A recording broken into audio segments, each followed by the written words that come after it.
If you played golf at Reston National in the past 5 years, then you know it's gone to complete shit. What if I told you this was intentional and one of the most strategic real estate plays in Northern Virginia? Reston National Golf Course opened in 1970, and for decades, it was a core part of Reston's identity, built around the idea of preserving green space.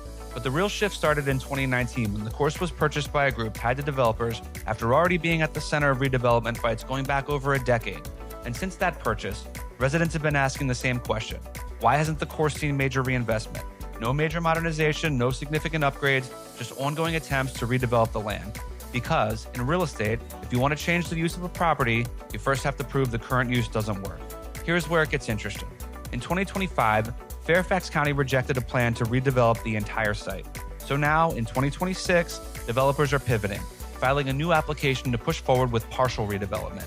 The current owners, Virginia Investment Partners and NVR, are pointing to a 1966 zoning approval from Reston's original master plan. That plan allowed flexibility on how land could be used over time, and this land was never permanently protected by a conservation easement. So instead of being locked in as open space forever, they're arguing they can shift it to residential by right without going through today's full rezoning process. That's how they're trying to build 288 townhomes on 14 acres originally approved for residential use back in 1966. Right now, the county's actively reviewing whether that argument even holds up.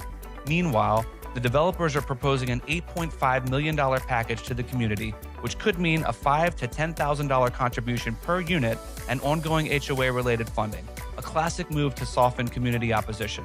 But if this partial plan works, it opens the door to something much bigger, because there's still a full redevelopment concept in the background, targeting the entire 166-acre property, and that likely means no more golf course altogether. So the real question is, did the golf course decline naturally over time, or was it part of a long-term strategy to justify $1 billion redevelopment? Because you don't accidentally let 166 acres underperform in one of the strongest real estate markets in the country. So what do you think? Drop your thoughts and give us a follow.